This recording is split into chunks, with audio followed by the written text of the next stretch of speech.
बरोबर ते प्रामाणिकपणे तिथे राहतात। काल परवा वर्ध्यामध्ये मोठं आंदोलन अशा पद्धतीचे एमपीएससी विद्यार्थ्यांच्या पाठिंब्यासाठी आणि टीईटी परीक्षाचा पेपर जो फुटला यासाठी कराळे सर तिथं विद्यार्थ्यांबरोबर उतरले होते। त्यांचं मी मनापासून छत्रपती संभाजीनगरच्या या सर्व विद्यार्थ्यांच्या वतीने या ठिकाणी आभार व्यक्त करतो। त्याच्याच बरोबर आशिष मगर सर असतील, रविकांतजी तुपकर असतील, माजी आमदार सुनीलजी भुसारा असतील, बाबासाहेबजी शिंदे सर असतील, त्रिशूलजी पाटील असतील, शिवराज भाऊ मोरे असतील, त्याच्याच बरोबर इतरही सर्व जे आपल्या या समितीचे पदाधिकारी प्रमोद पाटील, संग्रामभाऊ सूर्यवंशी, किरणजी निंबोरे सर्वच मान्यवर मला या ठिकाणी बोलवलं त्यासाठी मी मनापासून आपल्या सगळ्यांचेच आभार व्यक्त करतो। आणि तुम्ही बोलवलं नसतं तरी मी इथं आलो असतो।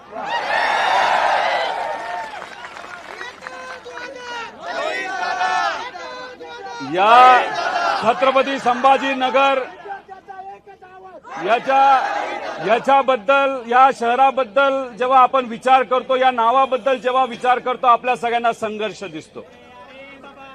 छत्रपती संभाजी राजेंनी परप्रांतीयांचं आपल्या स्वराज्यावर जे काय आक्रमण होत होतं त्याच्या विरोधात लढा उभारला, संघर्ष केला।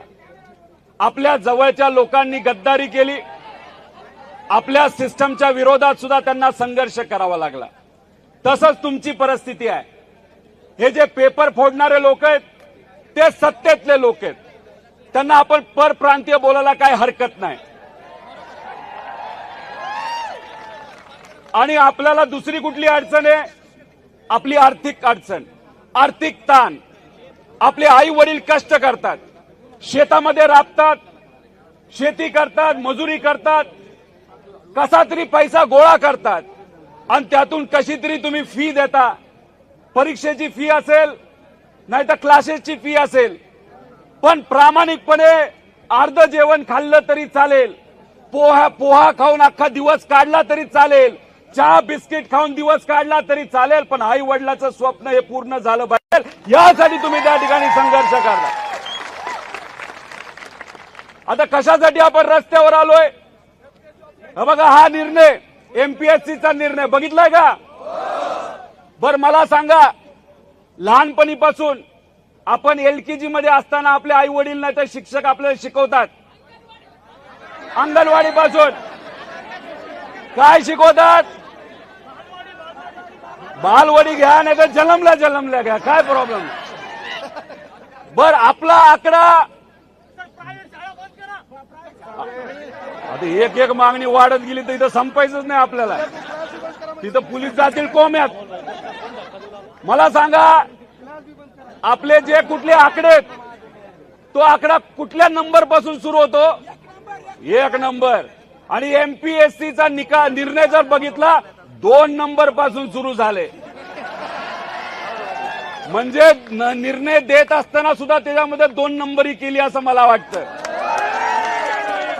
याचा जर तुम्ही पूर्ण अभ्यास केला, शेवटच्या पानावर कोणाची सही आहे? फक्त अध्यक्षाची सही आहे, बरोबर का नाही? अरे बाकी सदस्य कुठे गेले? बाकी सदस्यांची तुम्ही कधी सही घेणार?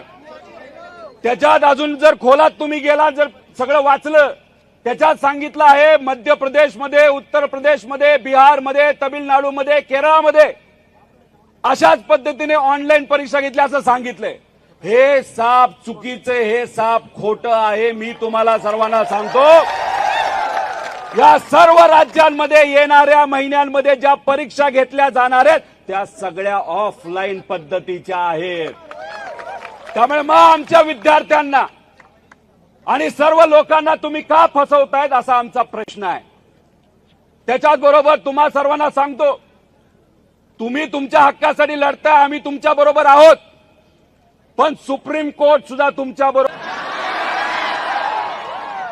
त्यांना आपल्या प्रधानमंत्री साहेबांच्या अडचणी माहितीत मनात काय? त्यांना आपल्या प्रधानमंत्री साहेबांच्या अडचणी माहितीत मनात काय हे माहिती आहे। त्यांना बऱ्याच गोष्टी माहिती आहे, पण त्या ट्रम्प तात्याला हे माहिती आहे। त्यांना बऱ्याच गोष्टी माहिती आहे, पण त्या ट्रम्प तात्याला तुम्ही जर विचारलं हे नॉर्मलायझेशन काय, तर ट्रम्प तात्या सुद्धा डोक्यात त्यांना विचारलं हे नॉर्मलायझेशन काय, ते म्हणले नाही महत्वाचे। म्हणलं याला फॉर्म्युला वगैरे काय आहे का? नाही नाही, महत्वाचं आहे. अरे मला काय कळेलच काय आहे. आता 2 दिवसापूर्वी पुण्यामध्ये तुमच्यासारख्या काही विद्यार्थ्यांची चर्चा करत होतो. तुम्हाला माहिती काय, महिन्यांपूर्वी तलाठी भरती झाली का नाही झाली? लय भारी झाली ना. पेपर फुटला का? काय भाव निघाला होता? 40 लाख 50 लाख. बर त्याच्यामध्ये मार्क कितीपर्यंत होते फायनल? 248 विद्यार्थ्यांना किती मार्क मिळाले? म्हणजे 288 आमदार आणि निवडून किती आले तर 300. असं होतं का? आता याच्यात एक विद्यार्थी माझ्याशी बोलत होता. काय बोलला? अहो मी 12 तास 16 तास रोज अभ्यास करत होतो आणि माझा मित्र लय कंटाळला, अभ्यासाला गेला निघून आणि त्याला एक कळलं, अभ्यासापेक्षा 25 लाख दिले तर आपला मार्ग मोकळा होतोय आणि पैसे दिले आणि हा मात्र बिचारा नापास झाला. अभ्यास न करणारा 25 लाख रुपये देऊन पास झाला. अशी परिस्थिती आहे.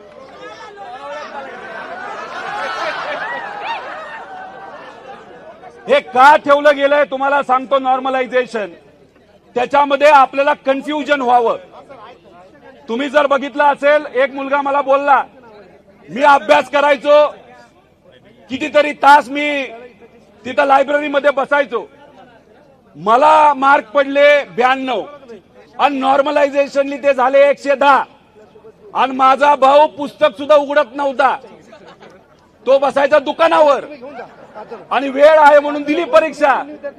त्याला मिळाले 80 आणि नॉर्मलायझेशनच्या नंतर तो गेला 160च्या पुढे. काय जेव्हा तुम्ही ओएमआरच म्हणतात ना, त्या परीक्षेमध्ये ब्लॅक अँड व्हाईट असतं सगळं, बरोबर का नाही? त्याच्यात कुणी गंडवागंडवी करू शकतं का? गेल्या 25 वर्षामध्ये एमपीएससीचा एक तरी पेपर फुटलाय का? आणि मग तशा पद्धतीने त्या ठिकाणी जर तुमच्यावर अन्याय झाला तर तुम्ही तुमचा कागद आन्सर शीट घेऊन कोर्टामध्ये जाऊ शकता, आयोगामध्ये जाऊ शकता. जाता का नाही जाऊ शकत? पण मग काय, त्याला पर्याय काढून यांनी नॉर्मलायझेशनचं एक मोठं काहीतरी कॉन्सेप्ट आणले आणि मग त्याच्या मागे लपून ज्या लोकांकडनं पैसे आलेत, ज्या लोक आपल्या विचाराचे आहेत, अशा लोकांना आत घेतलं जातं, दाखवलं जातं की नॉर्मलायझेशन झाल्यामुळे त्यांना जास्त मार्क पडले. अन्यायकारक आहे का नाही?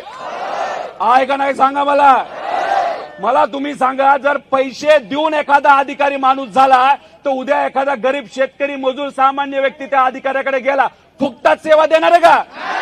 पैसे घेणार का नाही घेणार? मग हे फक्त विद्यार्थ्यांची लढाई नसून सिस्टम मध्ये पैसे देऊन जे कोणी अधिकारी होतात त्यांच्या विरोधातली ही लढाई आहे. त्यासाठी ही लढाई अतिशय महत्वाची आहे. तुम्ही बघत असाल एका आमदाराची किंमत किती? एका किंमत किती? बर एवढे पैसे तुमच्याकडे आहेत ना? तुमच्याकडे नाही हो, सरकारकडे आहेत, नेत्यांकडे आहेत. मग आमच्या विद्यार्थ्यांकडनं 1000 रुपये घेण्याचं कारण काय? अहो मला एक मुलगा म्हणाला, एमपीएससीच्या मी 10 परीक्षा दिल्यात, 10 परीक्षाच्या 10 पेपर मी पास झालो, पण मी सरळच्या 12 परीक्षा दिलोय, एक सुद्धा पास झालो नाही. आणि याच्यात तो म्हणाला 12 ते 13,000 रुपये आम्हाला द्यावे लागले. तुम्ही 10वी 12वी देऊन आलेला आहात का नाही आलेला आहात? बर 10वीचे पेपर जेव्हा घेतात 10-12 लोकांचे, नाही तर 12वीचे घेतात, ते काय ऑनलाईन घेतात का? म्हणजे त्याचा अर्थ तुम्हाला शाळा खोल्या देतात, बेंच देतात, वर्ग खोल्या देतात आणि अख्ख्या महाराष्ट्रामध्ये एकदाच परीक्षा होती का नाही? मग 10-12 लाखाची ती परीक्षा होती, 12वीची होती. युपीएससीची परीक्षा 8 लाख विद्यार्थी त्याच्यासाठी बसतात, ती होती. आणि मग इथं तुम्ही कारण काय देता की नाही काय आहे ते प्रॉब्लेम होतो, पेपर फुटतो म्हणून आम्ही ऑनलाईन करायला चाललेलो आहोत. आता मला सांगा, कम्प्युटर लॅब असणाऱ्या असे किती क्लासेस आहेत? कमी आहेत का नाही? मग आता समजा एका पेपरला 100 प्रश्न असतील आणि तुम्हाला समजा तिथं बघितलं तर 50 परीक्षा घ्यायच्या झाल्या तर किती प्रश्न काढावे लागतील? 5000 प्रश्न.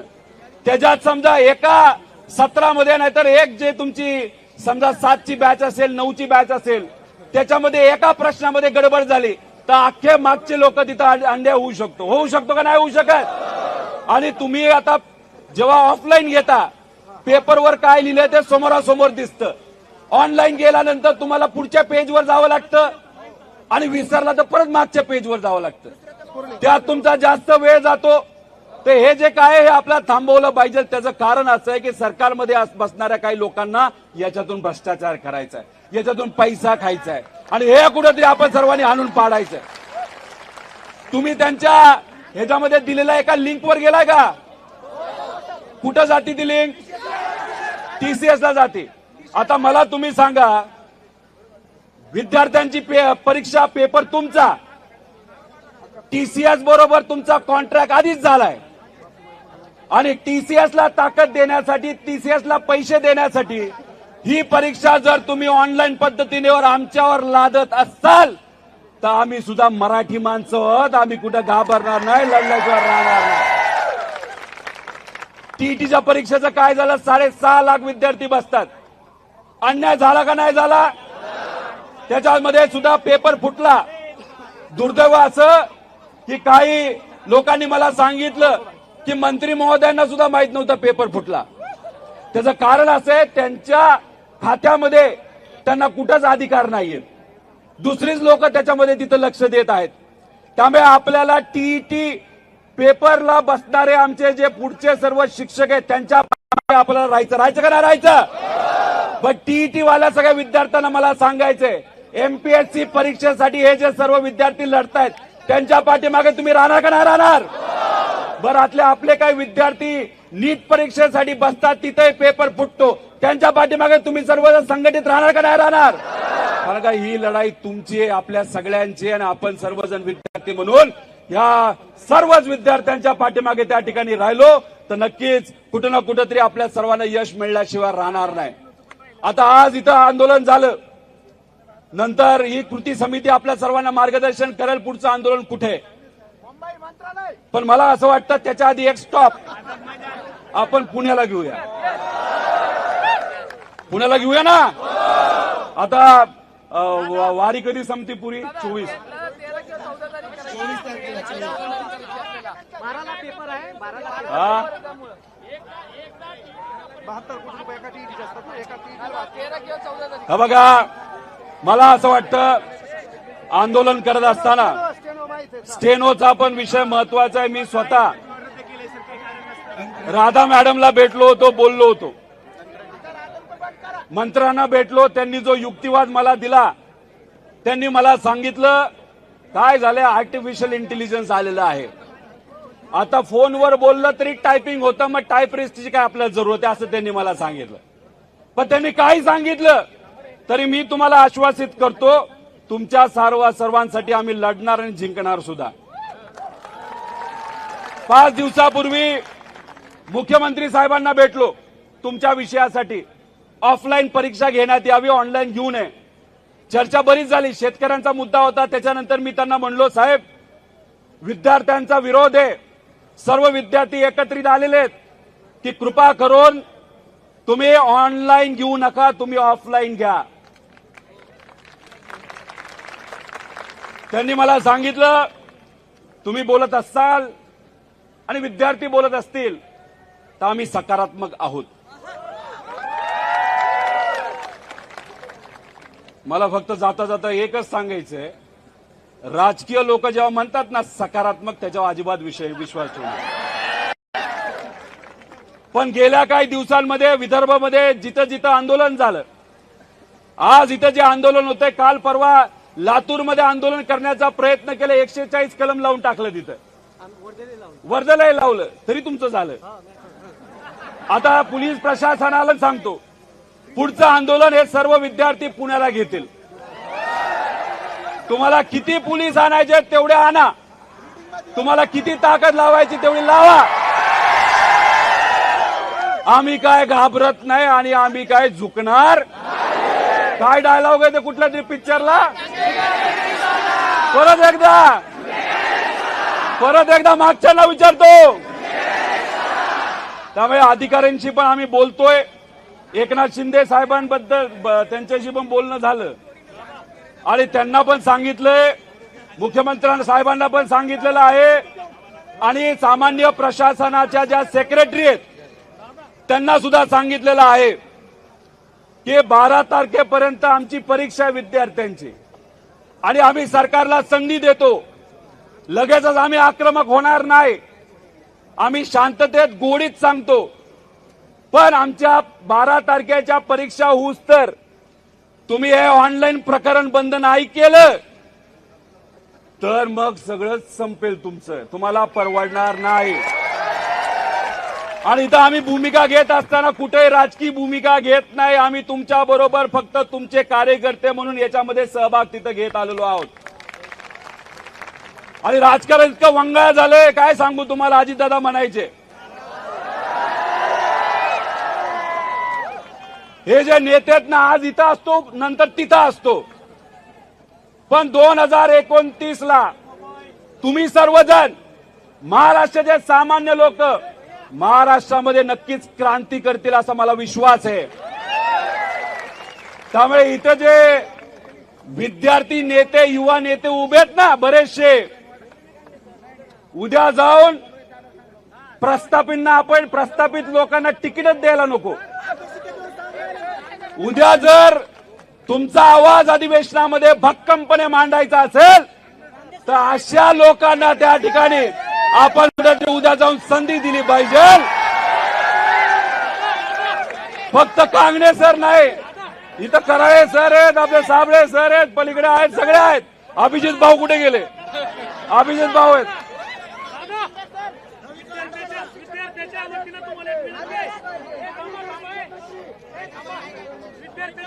तुम्हाला एक विनंती आहे. एमपीएससीनं जो आदेश काढलाय तर तुम्ही आता फाडा. एमपीएससीनं जो आपला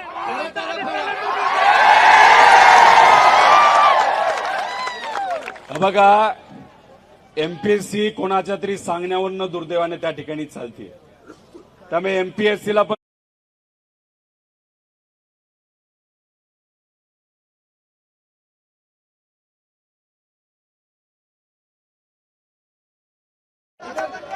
कारण का वन रक्षक सगळेच रे बाबा सगळेच. त्यामुळे तुम्ही बघा हे असंच ऑनलाईन काहीतरी करायला गेले. पोलीस भरतीची लोक इथे आहेत. SRPFचा एक पेपर फुटला होता माहिती ना. हे कुठला तरी क्लास कुठला काढला काय माहित.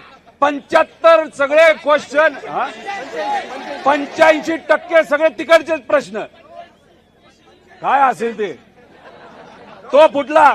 तलाठी फुटला. आता पुणे महानगरपालिकेचा जेईचा पेपर फुटला. अरे किती म्हणजे काय झाले. हे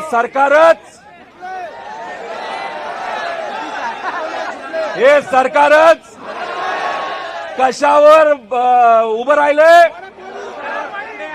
पक्ष नेते आमदार खासदार.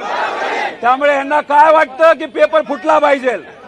अरे तुम्हाला काय वाटतं त्याच्यापेक्षा आमच्या विद्यार्थ्यांना काय वाटतं हे महत्वाचं आहे. आम्हाला वाटतं हे ऑनलाईन परीक्षा तिथं नको, आमची ही ऑफलाईन तिथं पाहिजे.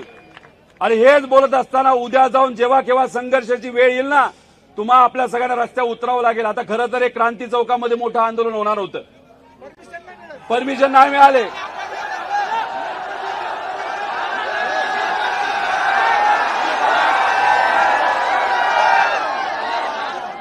थांबा ना.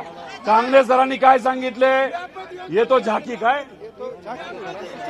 ये तो झाकी है. कारण का 12 तारखेला तुमचा पेपर आहे. पेपर महत्वाचा आहे. तुमच्या सर्वांच्या हिताचा विचार करून या समितीने आणि आम्हाला सगळ्यांना वाटतं की आपण 12 तारखेपर्यंत तरी अजून आक्रमक होऊ नये. आपण तिथं आंदोलन करावं. शांततेत त्या ठिकाणी हे सर्व मुद्दे तिथं मांडावेत आणि तीच भूमिका आपण करत आहोत. पोलीस प्रशासनाचे मी मनापासून आभार व्यक्त करतो. हा अरे बाबा सगळं माहितीये. काल परवा 3 दिवस झालं पोलीस अधिकारी लायब्ररीमध्ये जात आहेत आणि धमक्या देत आहेत. म्हणजे आम्हाला ईडीची धमकी दिली, आम्हाला सीबीआयची धमकी दिली आणि बिचारा लायब्ररीच्या मालकांना आणि आमच्या विद्यार्थ्यांना तुम्ही धमकी काय देता ते सेल्स टॅक्स आणि इन्कम टॅक्स. काय घाबरू नका, कुणी काय करू शकत नाही. आम्ही पंढरपूरला आंदोलन केलं, आम्हाला परवानगी नव्हती. आंदोलन झालं का नाही झालं? बरीच छत्रपती संभाजीनगरमध्ये शेतकऱ्यांचं आंदोलन, परवानगी नव्हती, झालं का नाही झालं? हे आंदोलन झालं का नाही झालं? आता उद्या आर्मी आणा नाही तर काही करा, आम्ही कोणालाच घाबरत नाही. आम्ही आंदोलन करणार म्हणजे करा. त्यामुळे सोशल मीडियावर जेवढं जास्त तुम्ही व्यक्त व्हाल तेवढं आपल्या सर्वांसाठी अतिशय महत्वाचं आहे. त्याच्याच बरोबर अजून लोकांना तुम्ही तिथं सांगा. आणि हे सर्व जे काही आपले विद्यार्थ्यांचे नेते आहेत त्यांच्या पाठीमागे तुम्ही राहा. आम्ही तुमच्या बरोबर आहोत आणि हेच एकजूट अशीच ठेवली तर विजय 100% आपला आहे. त्यामुळे विद्यार्थी एकजुटीचा हात वर करून, विद्यार्थी एकजुटीचा, विद्यार्थी एकजुटीचा.